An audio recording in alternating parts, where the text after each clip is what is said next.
So let's say someone gets cancer, or an earthquake happens and kills 10,000 people. I'm sure you know where I'm going with this. God either caused this to happen or he didn't. Oh, and I'll just say, you mentioned something like the law of contradictions, and I thought that was really interesting, and I think that'll tie really well into what I'm saying.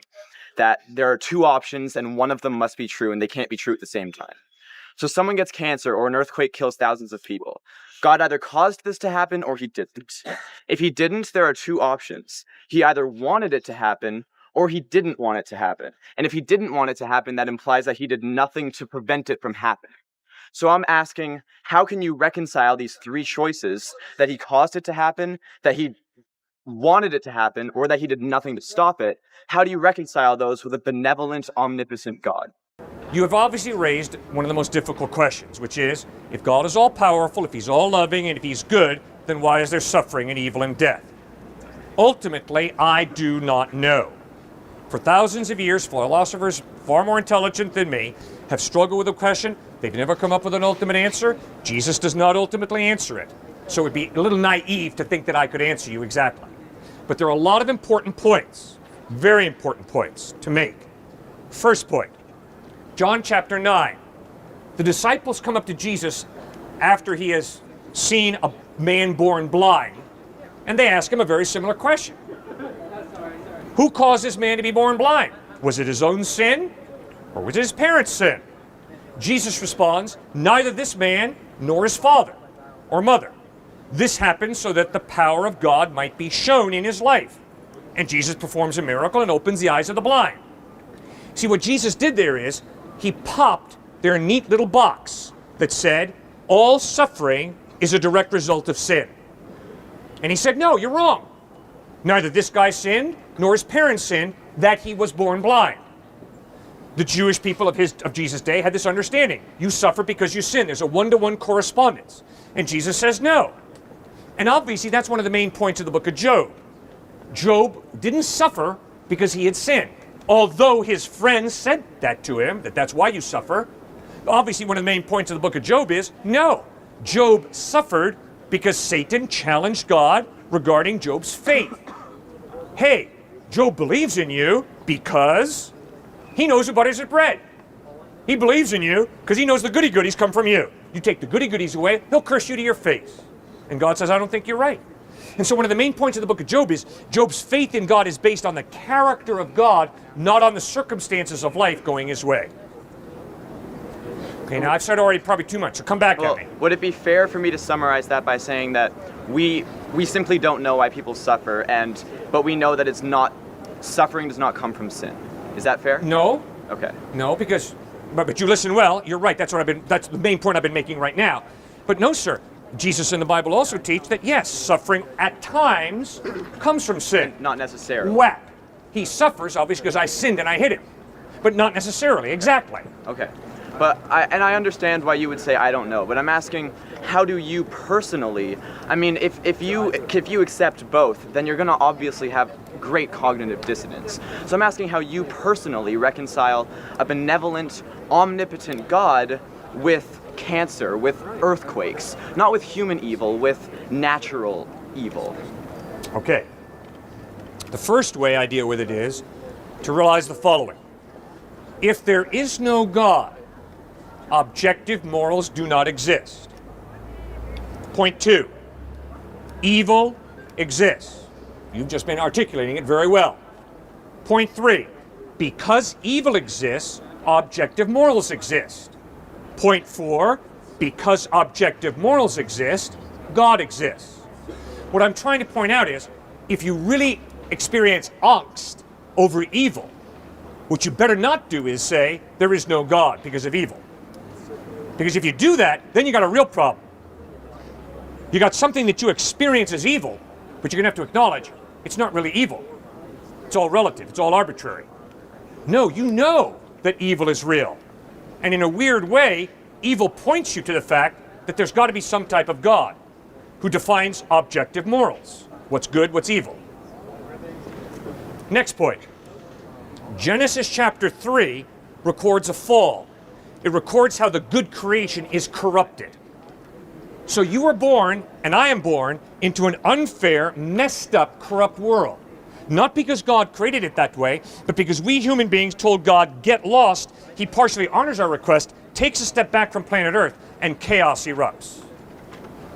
So that's what we got to remember. Life is unfair. God is fair. Don't get the two mixed up. Now here's the bottom line when it comes to the problem of suffering for me. Let's go into the hospital. Let's go to the room where the little boy lies who's dying of cancer. All right, come on, my atheist friend. You stand on one side of the bed. I'm going to stand on the other side of the bed. What's your solution to the death of this little kid at cancer? Ultimately, my atheist friend has no solution. Hunk of primordial slime, evolved to a higher order, is dying. Tough luck, kid. Your mama didn't read her horoscope. It's fate, destiny, chance. I, as a follower of Christ, stand at the other side of the bed, and I look into the face of that child and say, there is a suffering God who became man in Jesus Christ. He suffered, bled, and died on a cross to give us the ultimate solution for suffering. Forgiveness and eternal life in heaven, where there will be no more cancer, no more HIV, no more heart failure, but eternal life in the presence of God. Now, my friend, let's trust in Christ and receive his ultimate solution of eternal life in heaven, because he's a suffering God. But wouldn't you also have to look this child in the eye and say, I don't know why God's not helping you? Yes. Right, and I mean... You're right. It's good thinking. I've understood everything you've said, but I don't think... I'm not getting inside your head, and I'm not seeing how you're reconciling within yourself. Why does God... If God can help the child, why doesn't he? And if he can't, well, I mean, if he can't, he's not omnipotent. So it really comes down to... I assume you're not going to believe he caused the cancer. And I also assume that you believe he has the power to. So how do you, in your mind, reconcile a benevolent God with a God who chooses to not prevent cancer from killing a child? You bet. Because God has chosen, for a reason that I don't know, to create a real world where there is cause and effect and beings with a free will. Does God know that if I pull out a gun and blow him away, that a lot of people are going to hurt because they're going to miss him? Yes. Well, then why doesn't God cause my heart to stop before I blow him away?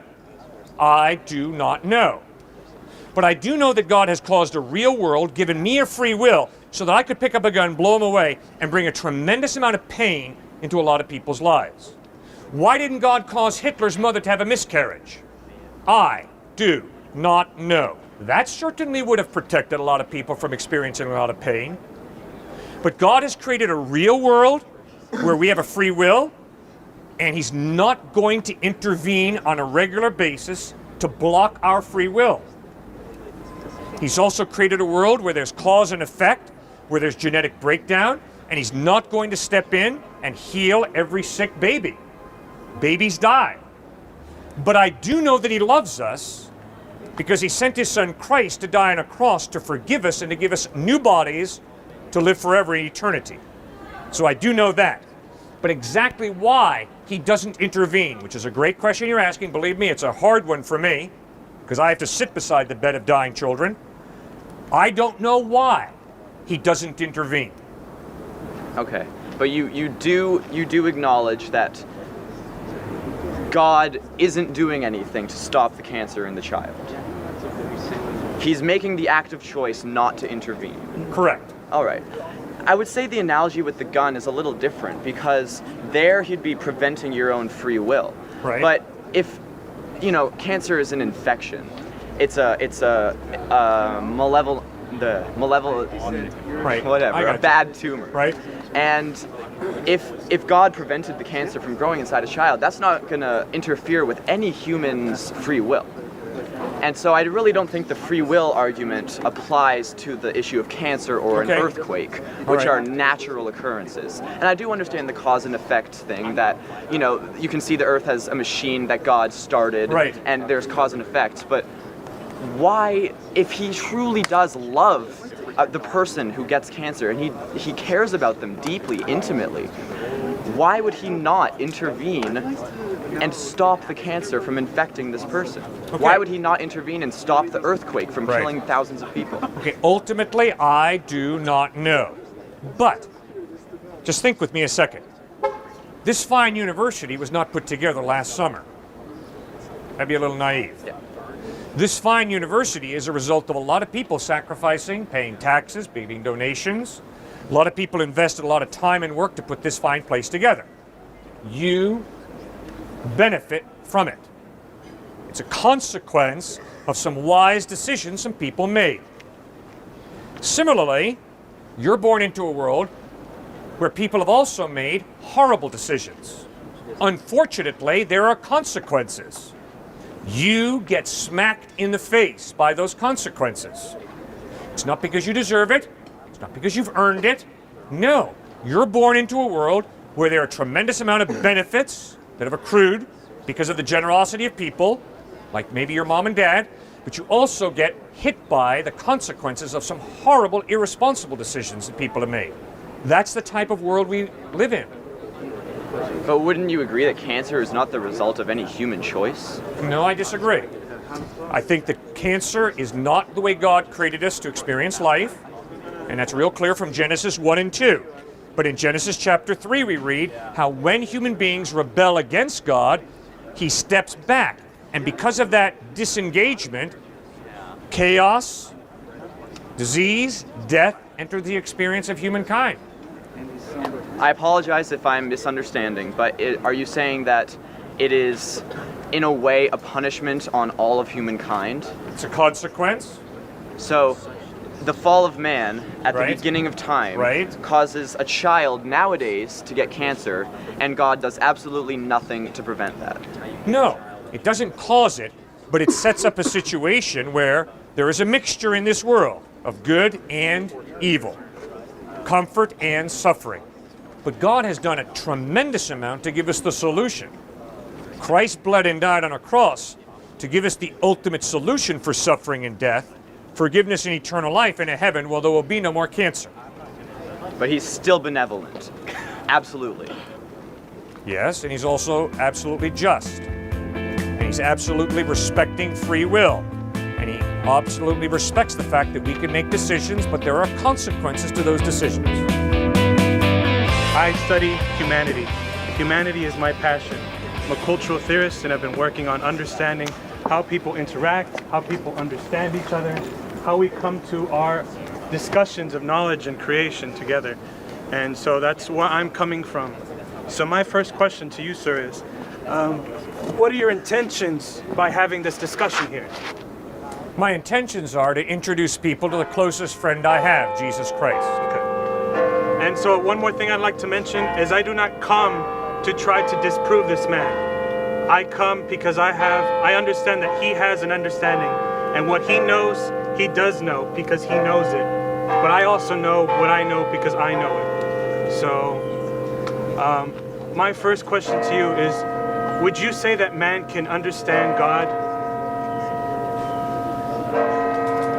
Jesus Christ revealed that we human beings can have relationships with each other.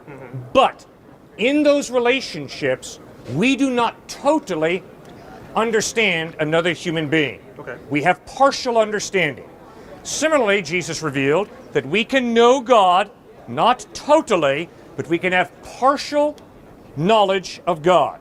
So then I'd start by saying that anything that we discuss about God may have dimensions that we don't understand, in the sense that there's things that we don't know about God. Would you agree with that statement? No, I would not agree with it, because you So said we know maybe. everything about God then? You said maybe. I am convinced it is absolutely definite that I am going to have to live with mystery in my marriage, with my children, and if that's true of my relationships with people, it will most definitely be true about my relationship with God. Very good. So then, with us as human beings, how does this knowledge of this relationship help us perpetuate our lives? Because God is the giver of life and the sustainer of life and the one who promises eternal life to all who trust in his son Jesus. It's all about life. So we give reverence to that God, but how do we go forward in life with these things like cancer and not knowing these mysteries and knowing that there's good and bad of everything that you've been discussing?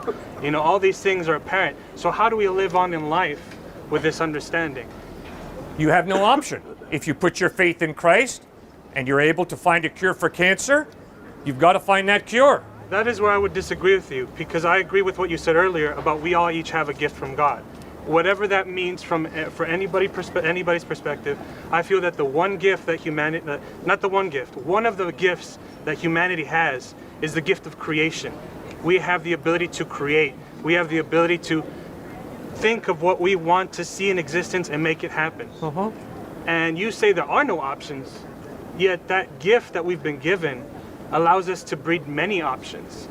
And I'm sorry, I miscommunicated. What I thought I said was, if you put your faith in Jesus Christ, you will have no option, if you have a cure for cancer, to share that cure with hurting, dying people. Because you are controlled by the love of Christ. People can still believe in Jesus and create other things. I mean, sure. It's not always necessarily the reality that Jesus exists that allows us to create. That's something we give reverence to. Yeah. So that's once not again, what I said. how do we go forward in life, understanding this? If you put your faith in Christ, you have no option but to love people the way Christ commands his followers to love. But how does that get you day to day, is what I'm saying. Day to day, how does that get you to decide what, you need to pay your bills, you need to go through? I mean, right. This is something that many people here are struggling and searching for religion to alleviate and to try to understand what's the situations that are going on. But that still is a disconnect, because you have this disassociation of what's going on in religion and your immortal soul. But what about the experience of us here now? Well, that's why I love Jesus so much, because he is so relevant to everyday life. If you have gifts and talents in business, you make a good product, you provide a good service in order to help people, and that is good. If you're a good teacher, you teach people, and that is good. If you're a doctor, you use your medical expertise to help people live and to combat sickness. So why do you need Jesus for that? That's something that everyone can do if we all have that ability. We all have our unique gifts. We all have our unique understandings. Yes. So why is Jesus essential for that? My atheist friends are all altruists. They're very kind people. They're involved in medicine. Some of them are very successful on Wall Street, and they do a lot of good deeds with their talents and gifts that I believe God has given them. Of course, they don't believe God has given them to them, but I'm convinced he has. Okay, and that detracted to the point. That still doesn't explain why is Jesus necessary. So if it's not necessary, then why don't we look to ourselves instead of getting these rules and systems of defining how to do things, instead of relying on our own gifts? And not to say that you can't worship something else, because that does sustain us in a very spiritual way. But spirituality is a manifestation of the self, being able to experience. You say there's bad in the world and there's evil, but I look around and I see trees and I see the nature of 100-year-old things, the works of man, people gathering and speaking without the necessarily intention of religion bringing this all together. So I'm not saying that religion is necessarily a disconnect or isn't appropriate, but the fact that saying that religion is the only way is so disconcerting, so almost disgusting to me. The fact to say, you need religion to live, when there's so much in the world that has come together and so much beauty in the world that has come together without religion. Sir, that's exactly what I anticipated you would say. That is why I already said to you, sir, all of my atheist friends are altruists. I'm not atheist. I know you're not. So then why do you keep on bringing them up? Because your point is just what you said. Why do you need this Jesus Christ to do the good things? My whole point is you don't need Jesus Christ to do good things. My atheist friends who do not believe in Jesus do good things. So why should we follow the rules of that defined God that you have and that dogma? Why is it saying that people will go to hell and that people are wrong? Like this atheist young man right here, saying that he's wrong. What is it? What is the point of saying, no, you can't do this, no, you shouldn't do this, or no, this is wrong for everyone, when we as human beings can understand and create goodness ourselves because we have that gift? Reality is, sir, that I live in a world where sometimes people do that which is good, and other times they do that which is evil. I used to live in South Boston. I used to have to confront white South Bostonians regarding their racism. When I confronted them regarding their racism, they did not like it. I do not care. I am convinced that all human beings have equal value and dignity. And that means at times I had to get in the face of some white South Bostonians who thought that black people were scum, and I had to communicate to them, no, all human beings have equal value because all human beings are created in the image of God. I am convinced that God created us for the purpose of loving and worshiping Him and loving and serving each other. So if someone says to me, I don't believe God exists, I'm going to communicate to them, I respect your right to believe that. I'm convinced you're wrong. I'm convinced that God loves you and He created you for a purpose, to love and worship Him and to love and serve each other. But if you want to be an atheist, I will fight for your right to be an atheist. I will tolerate you, I will respect you, but I will respectfully look you in the face and tell you why I think you're wrong. Told him that he couldn't, that, you said he was wrong. And would you believe that an atheist goes to hell? Let me ask you that. Do you believe an atheist will go to hell? Well, that is obviously what Jesus taught. If I deny God, I'm choosing to live my life separate from God, Let me ask, what which religion are you, means sir? God is going to grant my request to live my life separate from Him, and I'll spend eternity separate from Him. Okay. And what is your religion? I'm a follower of Jesus Christ. I have a lot of issues with the Bible. Yeah. I didn't read it because I'm nominally Catholic, but I didn't go to church, thank God, right? Right. I went to Sunday school for a summer. I learned how to name all 84 books of the Bible. I got 84? With Old and New Testament, that's what I remember. Okay. Like they had us each week, Genesis, Exodus, Leviticus, Numbers, Deuteronomy, or whatever. And we got candy. If we could do it, and then at the end I could name them all. Yeah. So thank you, because I'm learning things or whatever. But I opened up the Bible at one point randomly, and I read some horribly misogynist stuff in it, right? Yeah. And so this whole the document, it's sort of it's to protect, it's to enshrine, not finding the right word, the patriarchy, right? And it's very evil to me, right? And what we've done to women for millennia. And here's my question.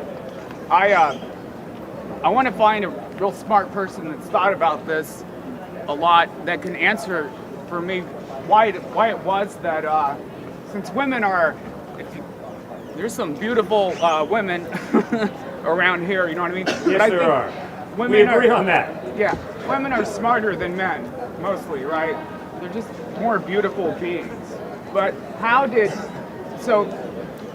some gang of men a long time ago decided to basically suppress them, right?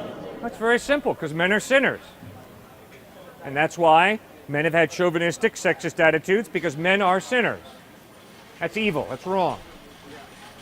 And the Bible clearly states that. Really? Yeah, really. But there's a lot of misogyny in the Bible, I think. Yeah, and there's a lot of rape and murder and adultery and polygamy. The Bible is an historical record. It includes the account of a lot of evil, Right. including sexism, racism, polygamy, murder, rape. It's all in there. It's horrible. All right, I have another question for you. So, in my honest, humble opinion, if you want to learn about religion and what it is, you should listen to Alan Watts. I think Alan Watts was God. And he died in '73. You know Alan Watts, right? No, I don't. He was a British man. He trained to be an Episcopal priest. Yeah. But he developed an interest in Buddhism as a young man. Yeah. Anyway, so he traveled to the United States, and during the 50s and 60s, he gave many talks on Taoism, Hinduism, Buddhism, etc., etc. Yep. And you can watch these; they're fascinating. There's about 100 talks on YouTube that you can listen to. So if you want to learn about religion, Yep. you should check that out. Good. But anyway, he makes a point about, in the Greek translation, it says that Jesus says, "I am a son of God," right? Now, Wrong. this is important. He doesn't say that. That's what the Greek said. See, No, it's not. His point was, the Greek says, that Jesus is saying, "I am a son of God," but it's mistranslated as, "I am the son of God." Yeah. Right? Because basically we're all sort of incarnations of God. No, that's not what Jesus taught. Well, it's the truth. I'm telling you now. Okay. But so, from that confusion, and I guess he also makes the point that they pedestalized Jesus. So Yeah. basically they took this mystic. There have been mystics also throughout history, Yes, right? sir. Many There's, mystics. Like the Buddha, Yep. that Right. 12th century Sufi poet, the mystic, what's his name? Well, there are many. Yeah, there were many, and so it's sort of ridiculous but I think that was their strategy is to say like, okay, well Jesus was God and that's it. So no one else can be God, after him. But I understand that religion exists to oppress humanity. It's used by evil institutions like there's many like the Vatican, Well, sure, it's used et by cetera, evil et cetera, et institutions. cetera. But Jesus wasn't oppressive. He came to bring freedom. No, I know. And actually, the only thing I know about Jesus, I read in the Oscar Wilde essay, "The Soul of Man Under Socialism." Yeah. But it was interesting because I read what his message was, and I agree with it completely. Yeah. But I believe that, people die. Well, I mean, the thing is like, it's not hard to basically. I don't know. I don't know how you can believe. I'm not sure that he was a historical figure. All righty. Well, I'm going to let Stuart answer you, and then I'm going to take the next gentleman after you. Oh, okay. Out of the park. This just seems like a very kind of more emotionally driven question because you're jumping all over the place. So are there emotional smoke screens here, or am I way off? No, You're I mean, referring to sexism and a lot of these other issues. So Well, are I there don't know emotional that, but I smoke mean- screens? I'm just wondering. I don't know what that means, but the thing is, like, the Bible is full of shit, right? And Yeah. the thing is, it's so stupid. Like, have you seen the Book of Mormon, the play by the South Park Yeah. boys or whatever? Yeah. It's so easy to show that it's ridiculous, Yeah. And it's amazing. That's the point that I'm trying to make. Mm-hmm. You know what I mean? Good. But yeah. I mean, I don't know, like how do all these men, these pastors, and all this, like, how do you justify the misogyny? Okay, so I'm lost when you say that. I couldn't disagree more because actually, if you look into the history, Christianity did more for women and equal rights and gender rights than any other religion. So I don't know where exactly are you referring to 1 Timothy when it talks about women shouldn't speak in church? Is that what you're referring? Like, what are you referring What to? I'm saying, what I said earlier was that I opened the book up at random and read some, and I can't. Speak up a little bit. Fortunately, I can't quote. I'm sorry, I don't remember like the. But you can't come out here and start making claims that the Bible is sexist and you don't even have one passage to go by. Yeah. Well, I mean, it is. I mean, I wasn't hallucinating. Yeah. You know what I mean? Like, anyway. Yeah, because there's female leaders in the church throughout the entire New Testament, Yes, right? And they've only allowed females. No, I have many friends who have their senior pastors are women. I know, and that's only in Right? very recent history, in the last 30 years or so, or I don't know, but you tell me. But Okay. it's very, very recent, right? But Okay. Yeah. yeah, this is the patriarchal. So I'll keep going. misogynist culture. Okay, we'll stay on the sexism topic then. Yeah. I still think there's a serious emotional smokescreen here, but maybe I'm wrong. But okay, sexism in general. Why in the world would women be the first ones to go to the empty tomb of the resurrected Christ? Why would the gospel writers put that in there? Because immediately that's elevating women to be the first ones to see a dead man who claimed to be God, risen from the dead. So their validation of that fact is higher than man's in every way. Is that sexist? I don't believe that. I mean, Okay, well that's just what the scriptures say. yeah, but see, let's go back to that. And the earlier gentleman. So that's validating women. That's the earlier one. gentleman was Yeah, saying keep going. there was that a disagreement over like which book you should trust.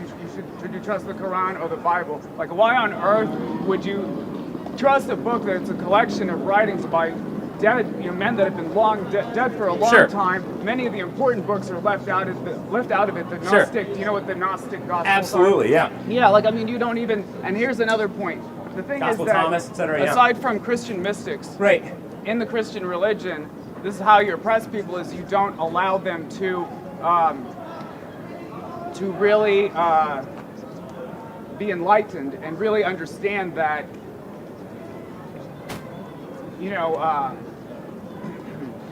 I guess that's the thing. Like, it's putting people's minds in a little box, that they can't escape out of or whatever. Yeah. Oh, and I mean, like, so why are they? Okay, so not we'll talk like- about freedom since you're going there.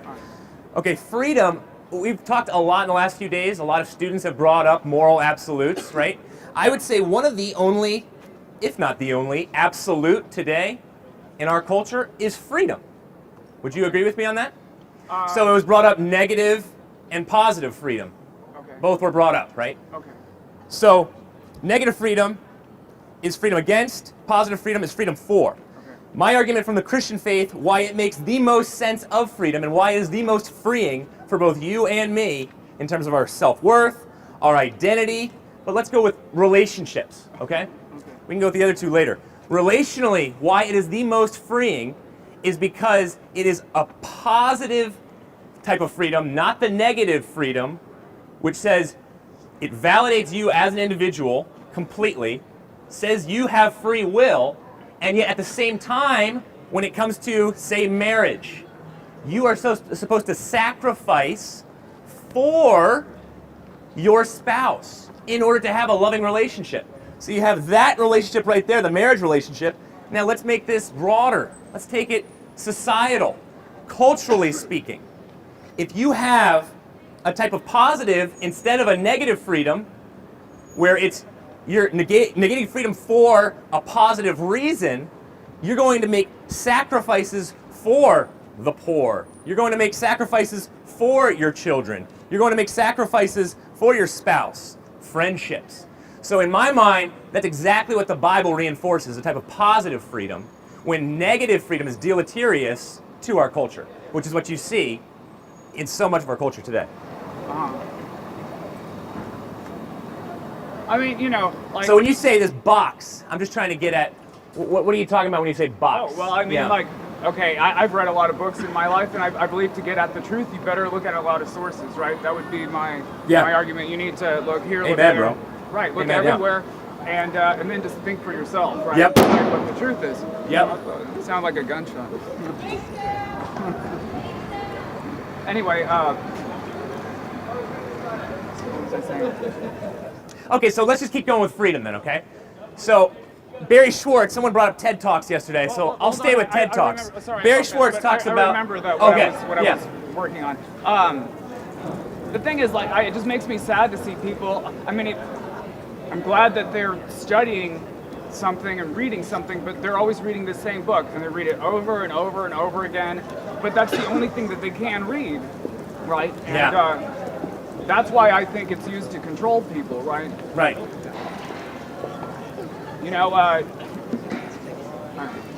That seems pretty obvious to me, right? Like, you are restricted really from looking in other places. Yeah.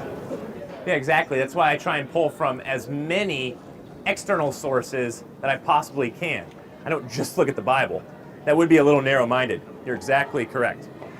So, but again, why I still want to get at, where is your kind of more anger coming from? Because you called yourself the Antichrist when you stepped up here.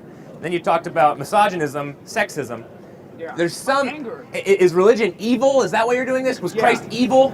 Not Christ. I told you I believe in his message. Okay. And there's, that I'm just Buddhist trying to guy. get- yeah. Well, that Buddhist guy, Thich Nhat Hanh, wrote a book called Living Buddha, Living I Christ. love that book. Yeah, Great where book. he compares the Yeah. two, and that's good to Yep. make the point that, okay, this wasn't the only guy or whatever. But Yep. what I don't know.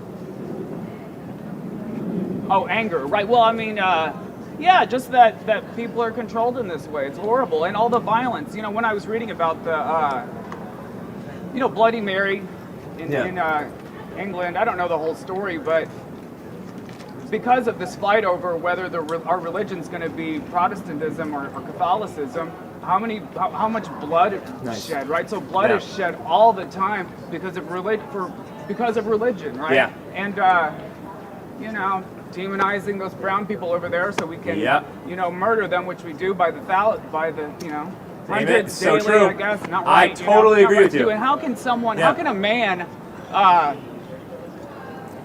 go and be a mercenary for these corporations, murder people, And then I think all murder should be illegal. I think all murder is wrong. So, well, but okay, how can he do that? I'm not done yet. How can he Okay, do well. that? Then come back and go to church on Sunday and like, oh, That's I'm a good little hypocrisy. Christian. Good. Yeah. Exactly right. Okay, so you brought up two right there.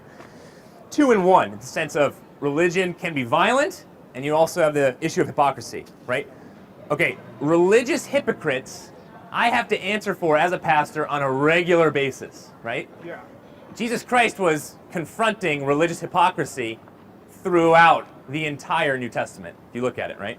With the main group was the Pharisees, right? So, first of all, religious hypocrisy is completely wrong. And if you want a case study, look at the Pharisees, how they treat the poor, how they're into self-aggrandizement, Right. and how they're all about praying in front of people so they can seem more self-righteous, right? Right. Okay. And that's what our society is full of So, now. Like, I we're mean, taking you know? that, so that's an example of hypocrisy. And that's why I agree And now with we'll Jesus apply and what it he to did. religion, like you said. Right. And how is religion bad? How is it evil? Reinhold Niebuhr, are you familiar? I know that name. He's Okay. a philosopher. Yep, great cultural critic as well. He talked about how, he would totally agree with you, just like I would, religion can easily be used for prideful reasons. Right. And when it is, it destroys in every single way. Right. Because it just gives a person another reason to be more moral, more spiritual Right. than And another more human being. human, more special than those people. Exactly. And when you colonize that, whoa, watch out. Right. I want no part in that. Right. Right? That gets back to the dogma point that was made yesterday. So, okay, that's one. But then Niebuhr goes on to say, but hold on, wait a second. If you look at Jesus Christ and Christ's claims, you start to get an understanding of he calls you to give up yourself. And when religion is all about surrender, and you're not living for yourself or trying to, quote unquote, figure yourself out, because we're all mixed in our feelings and our understandings of self, when we're fully self-transcended, that is when the claims of Jesus Christ and the Christian faith can do so much for society and has done so much. Yeah, I mean, I agree that, like, yeah, like humility, I agree with, that's a good thing, and that's not something I disagree with. I'll just have one more point and then I'll sit down. But I don't really understand original sin. And see, that's another evil thing, because people, I mean, you tell them from the time they're born that they're a sinner, so they always have this. Alan Watts has this great talk where he talks about that guilt. Their sense of guilt is unnecessary. So that guilt destroys people, right? It makes them, it's not a good thing. So now, I don't use myself as an example because I'm not the nicest person necessarily, but I know people, and even like adult people who are angels, so to speak, like they're real sweet, and you could never imagine them, harming another person. Yep. And to call that, thinking of a woman friend that I know, to call that person a sinner is wrong. Yeah. It's horrible. Yep. It's wrong. So good. Sin's coming up a lot today. I want to talk about a biblical definition of sin, because sin has been given, it's been defined wrongly over the years in many ways, in my understanding. Okay. I believe sin, the reason why Jesus Christ calls us out for our sin and wants us to change, is because sin is ultimately against human flourishing. So in that sense, Sigmund Freud would agree with me. Nietzsche would agree with me. Sigmund Freud talked a ton about original sin and our dark side, correct? Right. Civilization and its discontent. Exactly. Thank you. And so, but he never really he was a pretty depressed guy himself, was he not? Right? And so, he never really gave the antidote to that problem. But he's one of my atheistic heroes, in that sense, because he talks about this dark side of humanity. And how in the world do we get to a place of saying, okay, what can we do about this? So I brought up Nietzsche and Freud. I'll go now Kierkegaard, who said in order to get through this type of sin, you have to know yourself better. What are your tendencies? What are your motives? What drives you? And Kierkegaard went on to say, you get over sin, you know your true self in relationship to God. Again, self-transcendence, not living in the self. Right. So when we align ourselves to Christ, to God, that is when our character grows. That's when we can change. Right. I'll go back to my Alcoholics Anonymous friends that I've been doing a lot of work with lately. Yeah. When they start to surrender, Right. their own self-interests and make sacrifices, transcend the self, they see tremendous healing in their own mental health and relational health. No, and I agree with that. I've been going to AA recently, so I kind of right. Seeing the philosophy or whatever.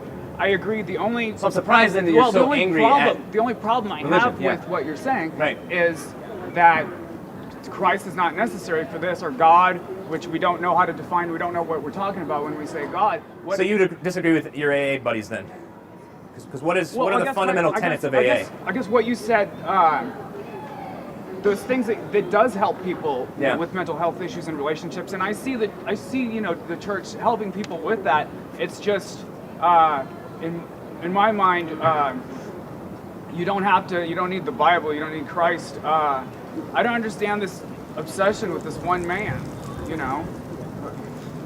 who lived 2,000 years ago. Sure, and it's getting back to your original question. What do we do with shame, guilt, and our dark side, our Freudian dark side? How do we get over that? How does humanity change? W.H. Auden was an atheist before he saw the world wars. And then all of a sudden, he became a Christian because he saw the dark side of humanity. He said, humanity is really sinful. Technology is not going to improve humanity. There needs to be a Christ figure to improve humanity.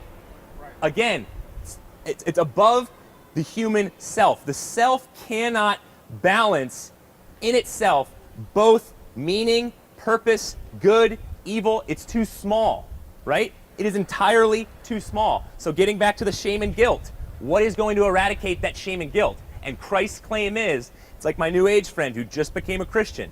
He said, my understanding was that I was God and that you were God. There was light in both of us. But nothing could ultimately take away my shame and guilt until I went to the cross of Christ. This guy's a brilliant businessman, and he said, as soon as I got in touch with the grace of God and the cross of Christ, that guilt and shame for all the wrong I had done was completely swept away. So, God sees that man is alone. God sees that aloneness is not good. And God creates woman to be a suitable helper for man. Man helping woman, woman helping man, within the context of a lifelong commitment, marriage. They enjoy deep companionship. Okay, that's God's ideal. I have twisted that ideal. Through my heterosexual lust, I have violated God's purpose. That is sin.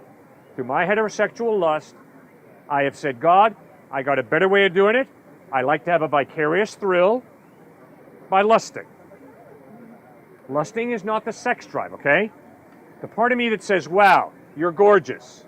That's not lust.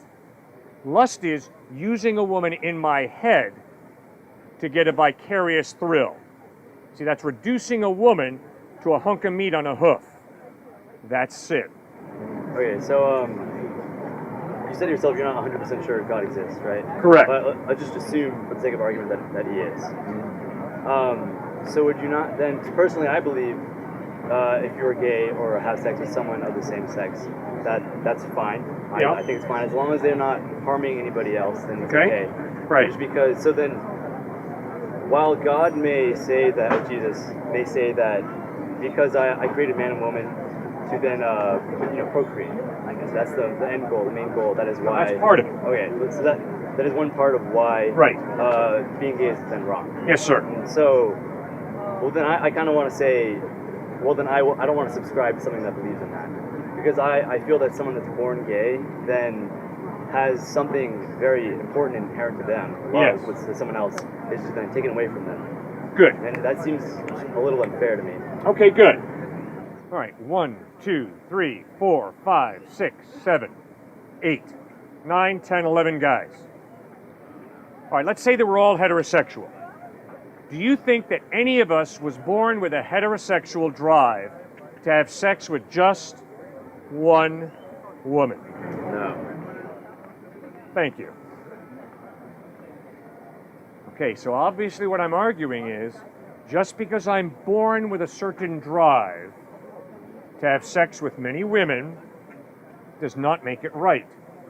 And here is the best argument for atheism.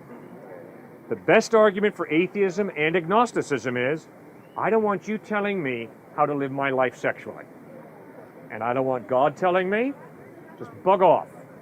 Whatever I want, I'm going to go for. That's the best atheist argument for me.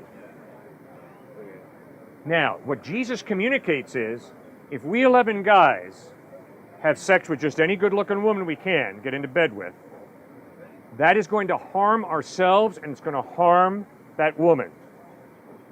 Instead, Christ says, we 11 guys need to learn to control our sex drive, to make a lifelong commitment to one woman, and to enjoy sex with her. But when we view a woman as a vat for our sperm, that is incredibly degrading, dehumanizing, it's sinful. Maybe I'm missing something, but I kind of, both times you seem to have moved the discussion more to objectification of women. Yes. I don't see how that really answers my question about people being gay, about how that is then wrong. Okay, the point I was trying to make is, in response to you saying, because we're born this way, it's legit, is to say, okay, you 11 guys, just because all of us, myself included, are born with a sex drive to have sex with as many good-looking women as we can, does not make it right. Yeah, I get it. So you're saying because they're born this way doesn't mean it's correct. Okay. Perfect. But then I also have to say, we can, I think, unanimously agree that objectification of women is wrong because it is degrading. There is an actual reason why it is wrong. But by saying being gay, I haven't heard a reason besides God has told me so that being gay is wrong. A reason, does that make sense? Yes. Okay. The majority of my gay friends are similar to the majority of my heterosexual friends in that they have many partners. Can we agree that having many partners is objectifying a person in a sinful way?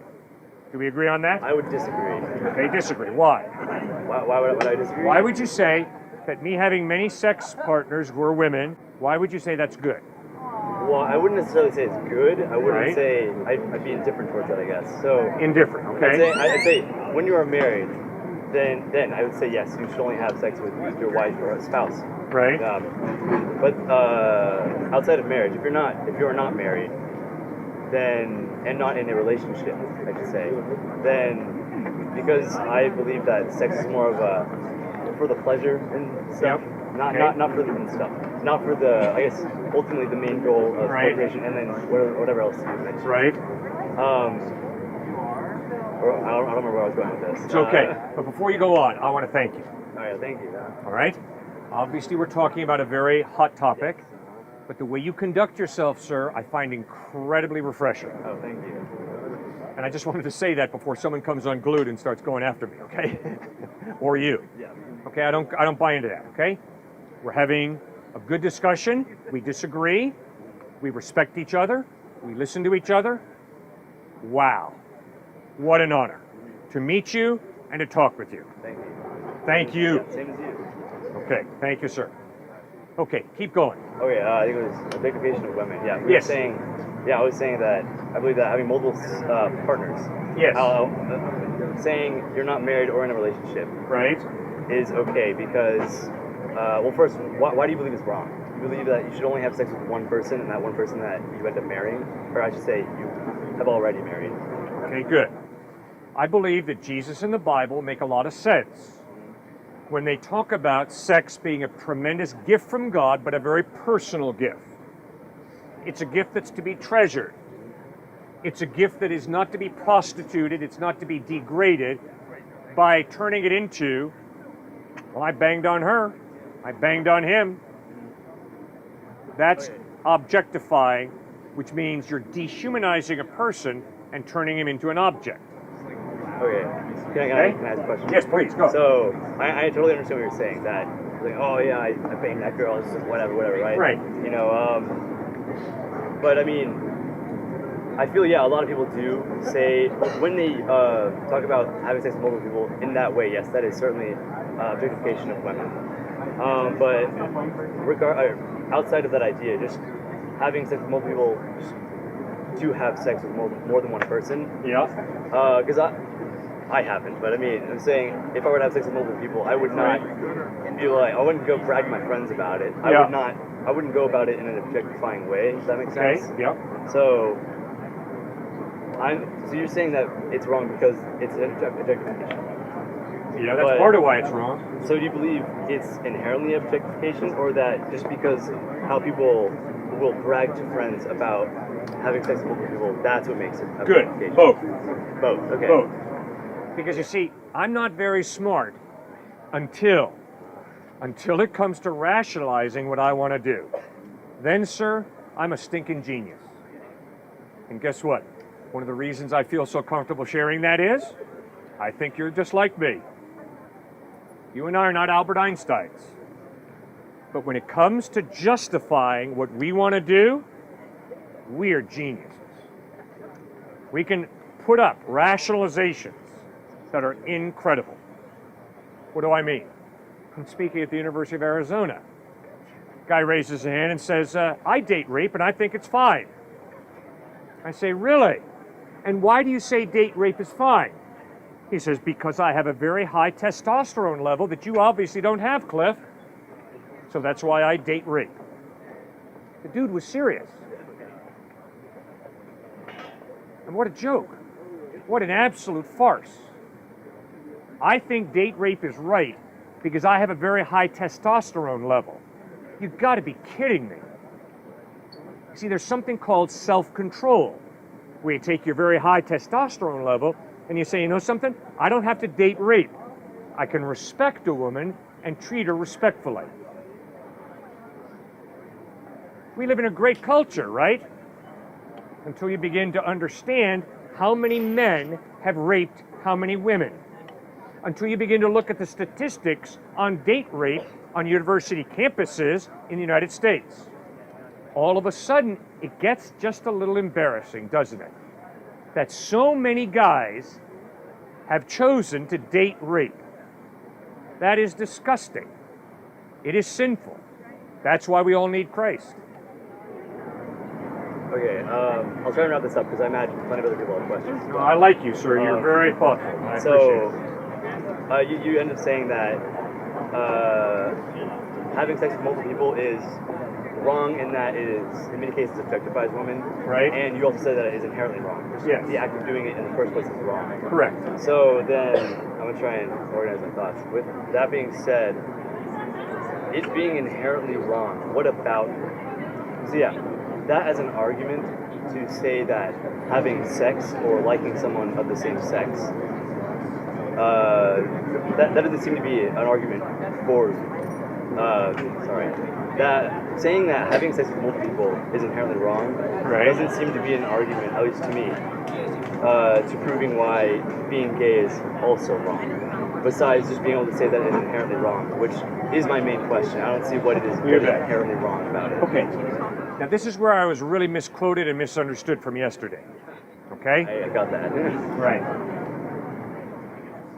Obviously, me standing out here and saying, having sex with as many women or as many men as you can have is wrong, is because I'm convinced that there's a purpose to our sexuality. Yes.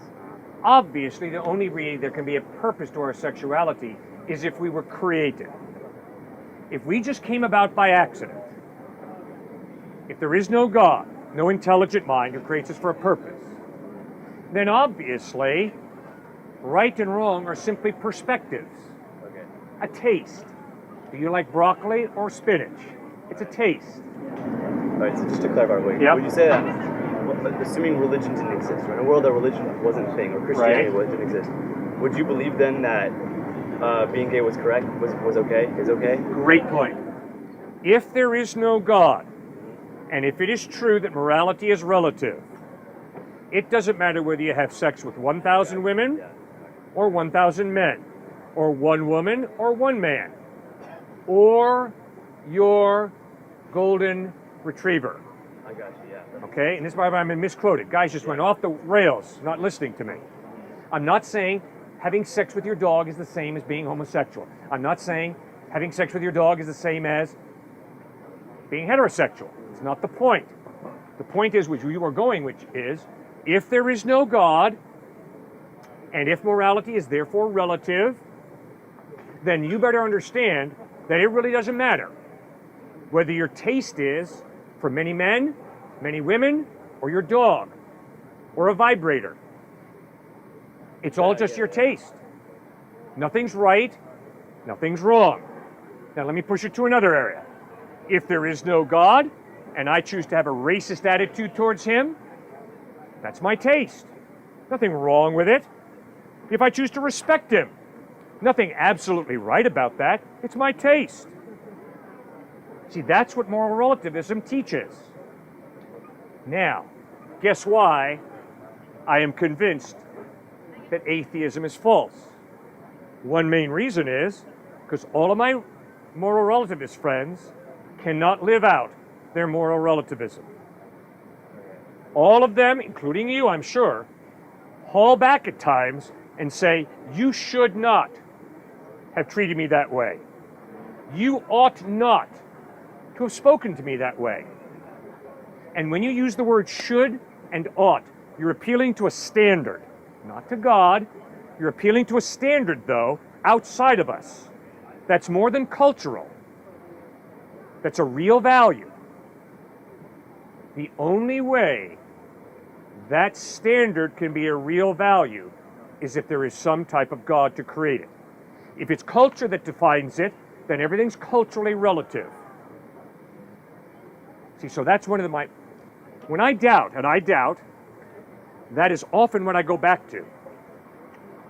The incredible awareness that all human beings have, every atheist, every agnostic, every Hindu, Buddhist, Christian, Jew, we all have this innate understanding that certain things are right and other things are wrong. You can't escape it. Does that make sense? Could you repeat that last part just one more time? All right, let me give you an example. Hopefully this will make sense. All right. Atheist man, atheist woman, married. They both are moral relativists. Here's the problem. At some point in that marriage, one is going to look into the face of the other and say, you should not have done that to me. Not, well, from my perspective it was wrong, but I understand that from your perspective it's right. No. When you get hurt deeply enough by somebody, you don't say, well, it's all relative. No. You say, that was really wrong. Oh, can I stop real quick? Yep. All right, because I'm going to wrap this up real quick. Yeah, I'm going to say one more thing. Because we can talk. Remember, I like you. Okay. The more you talk, the better. Okay. So you're saying, yeah, in a world without religion, if God didn't exist, If God doesn't exist, then we're living in a world of moral relativism. yes, But I also don't agree with that. I feel that, like you said it, you seem to say it yourself, we all have an innate idea of what is right and what is wrong. So, like, I may be wrong, I may be interpreting what you're saying incorrectly. I say, I hate, say you're black, I hate black people, right? Yeah. You know, terrible, you're not supposed to do that, right? But were you saying in a morally relativist society that I don't need to care, it doesn't matter what anyone says at all? Like, it doesn't matter if someone calls for, like, hate against other people because it's all relative to what other people are saying? No, I'm sorry, I miscommunicated. I'm not saying it doesn't matter. I obviously believe it does matter. What I'm saying is, you can't say, objectively, this is wrong, if you're a moral relativist. You've got to say, from my perspective, it's wrong, but you obviously have a different perspective.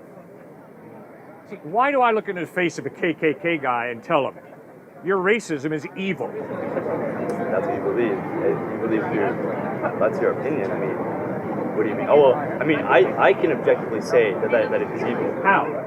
How can you as an atheist say that racism is objectively, absolutely evil? How? Because without any God or a greater deity, Right. it is just utter disrespect to another human being. According to who?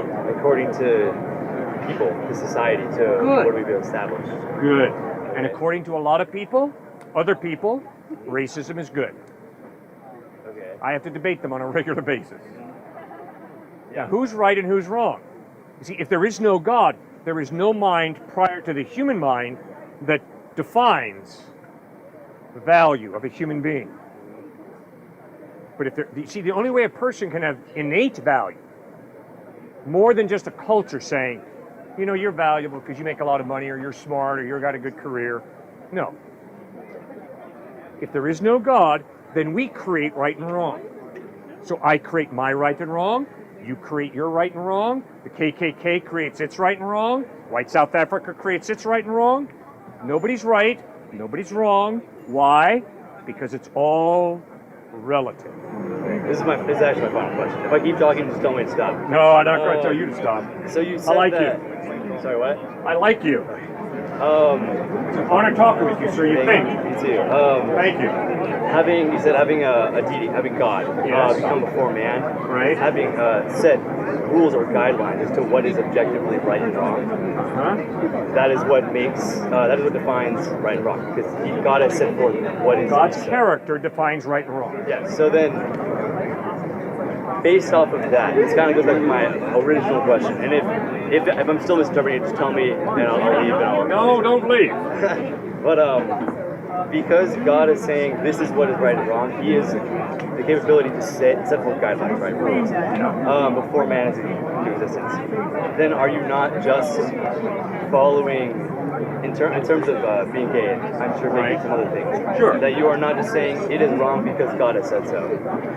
Is there any other reason that you believe outside of Christianity that it is wrong? Because what I believe then is, I mentioned this earlier, if God says being gay is wrong, and that is the only reason you believe in that as well, because God has set forth these guidelines for you to follow, He has objectively set what is right and wrong, then I don't want to subscribe to that, because I don't agree with, I guess you could say, discriminating against other human beings just because of what they may believe in. I believe that anybody, regardless of what they believe in, unless they're calling for hate and harm against other people, that it's okay that you believe that. It's perfectly fine. You can do, believe, say whatever you want, as long as it doesn't bring harm to others. So I said a lot of words. Then, do you believe outside of God saying that it is wrong? Is there any other reason that you believe being gay is wrong outside of God saying so? I don't believe that being gay is wrong. The same way I don't believe that me wanting to have sex with a lot of different women is wrong.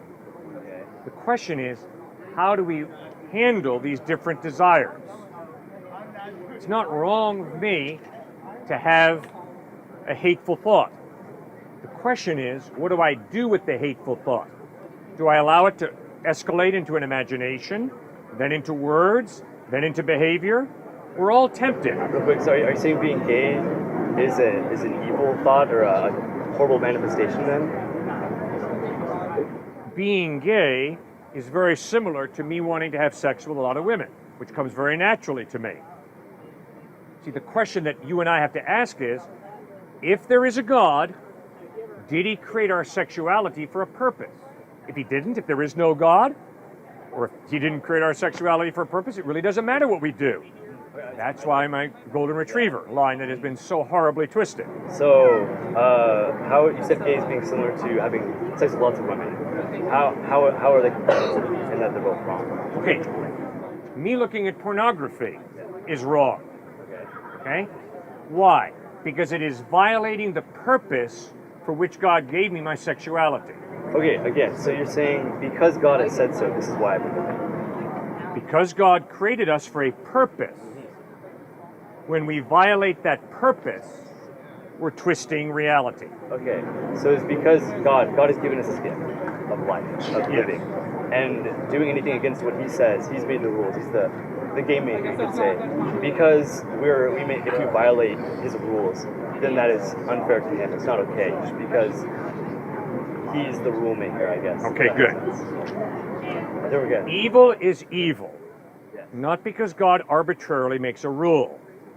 Evil is evil because God created us for a purpose, and that purpose is to love Him and to love each other.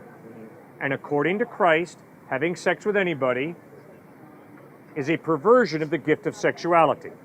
That's why pornography for me is wrong. Because instead of being committed to my wife, I'm committed to using a woman who's got a beautiful body to get a vicarious thrill through that pornography.